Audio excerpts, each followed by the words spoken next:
नमस्कार। सोचिए, एक पूरा का पूरा चुनाव महज 974 वोटों के फर्क से तय हो जाए।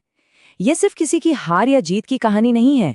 ये कहानी है जमीनी हकीकत की, शासन की बारीकियों की और उन 974 वोटों की जिन्होंने हवा महल विधानसभा क्षेत्र का भविष्य लिख दिया।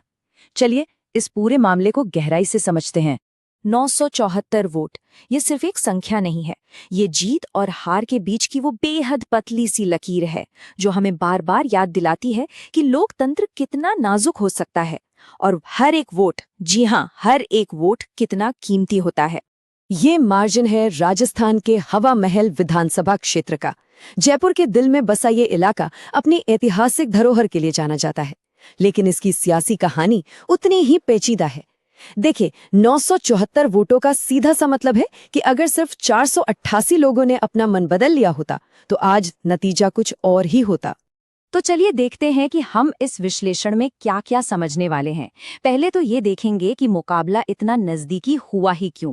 फिर जनता की असली परेशानियां क्या हैं, वो जानेंगे। इस क्षेत्र के सियासी इतिहास पर नजर डालेंगे, शासन के 3 जरूरी सूत्रों को समझेंगे और आखिर में एक स्थायी विश्वास बनाने का रोड मैप क्या हो सकता है, इस पर भी बात करेंगे। तो चलिए सबसे पहले 2023 के चुनाव के नतीजों से ही शुरू करते हैं। यहाँ आंकड़े खुद अपनी कहानी बयां कर रहे हैं। इन आंकड़ों को देखिए, दोनों बड़ी पार्टियों के बीच का अंतर लगभग ना के बराबर था। भारतीय जनता पार्टी को मिले 49.18% वोट और भारतीय राष्ट्रीय कांग्रेस को 48.68%। मतलब ये एक ऐसी दौड़ थी जिसका फैसला आखिरी लम्हे में हुआ, बिल्कुल फोटो फिनिश की तरह। इसे और भी आसान शब्दों में समझते हैं।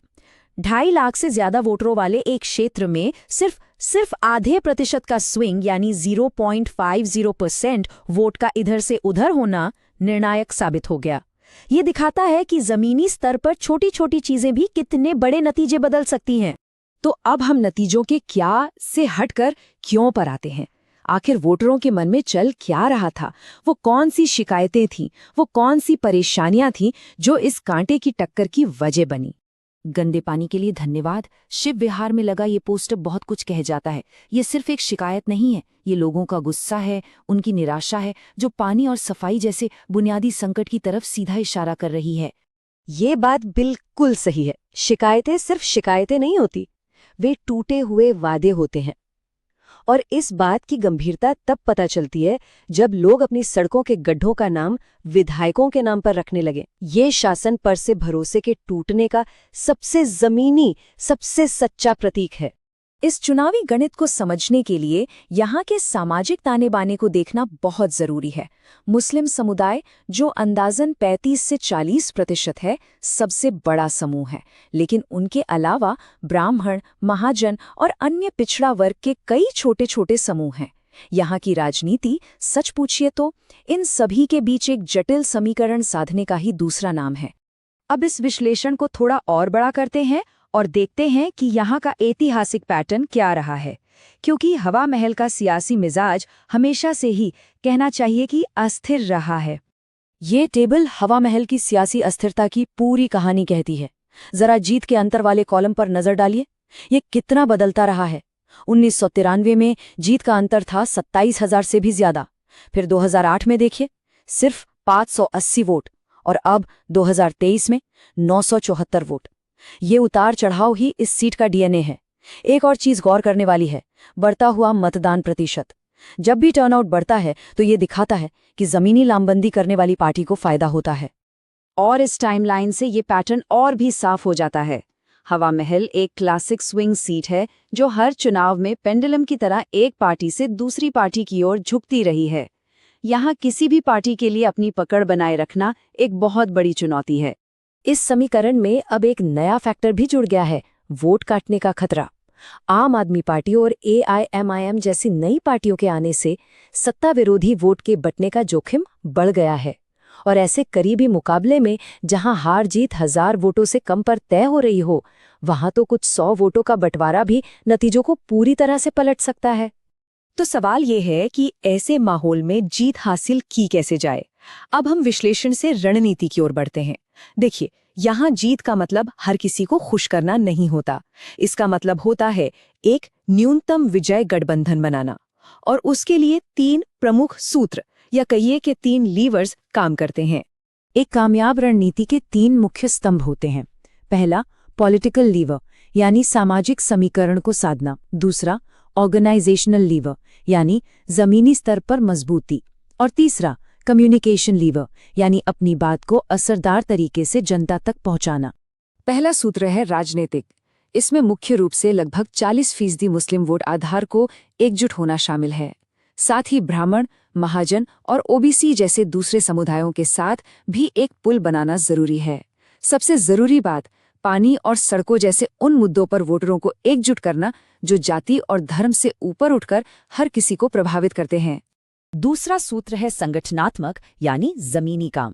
इसका मतलब है हर मोहल्ले में बूथ स्तर की टीमों को फिर से एक्टिव करना, घर घर जाकर कैंपेन चलाना, लेकिन सिर्फ अपनी बात कहने के लिए नहीं बल्कि लोगों की बात सुनने के लिए। और अगर गठबंधन है तो सहयोगियों के बीच एक सहज तालमेल बनाना। एक मजबूत जमीनी खेल ही समर्थन को वोटों में बदलता है। और तीसरा सूत्र है कम्युनिकेशन, जिसके 3 हिस्से हैं। पहला, बहस का नजरिया तय करना, यानी मौजूदा सरकार की शासन से जुड़ी नाकामियों को केंद्र में रखना। दूसरा, सिर्फ आलोचना नहीं बल्कि पर्यटन और छोटे कारोबारियों के लिए एक सकारात्मक भविष्य का नजरिया भी पेश करना। और तीसरा, आज के डिजिटल जमाने में व्हाट्सएप और सोशल मीडिया के जरिए गलत सूचनाओं का तेजी से खंडन करना और अपनी बात सीधे जनता तक पहुंचाना। और अब आखिर में हम एक ऐसी लंबी सोच की बात करते हैं जो सिर्फ चुनाव जीतने से कहीं आगे बढ़कर एक स्थायी शासन और विश्वास बनाने पर टिकी हो। यहाँ पुरानी राजनीति और नए शासन के बीच का फर्क साफ दिखता है। नारों और रैलियों की जगह जनसंवाद यानी जनता से सीधी बातचीत होनी चाहिए। गोलमोल वादों की जगह शिकायतों के समाधान के लिए एक तय समय सीमा होनी चाहिए। और वोट बैंक की अपीलों के बजाय हर किसी के लिए बुनियादी जरूरतों पर ध्यान देना चाहिए। ये एक नए सामाजिक अनुबंध का खाका है। ये लेन देन की राजनीति से आगे बढ़कर भरोसे पर आधारित शासन की तरफ एक ठोस कदम है। इसमें शामिल हैं बुनियादी जरूरतें जैसे पानी और सड़कों के लिए समय पर समाधान, आजीविका का सहारा यानी छोटे व्यापारियों और कारीगरों को मजबूती देना, और सबसे जरूरी एक ऐसा नेतृत्व जो लोगों के बीच रहे, उनकी सुने और उनके लिए उपलब्ध हो। ये सब कुछ हमें एक बहुत गहरे सवाल पर लाकर छोड़ देता है। लोकतंत्र में किसी नेता की कामयाबी का असली पैमाना क्या है?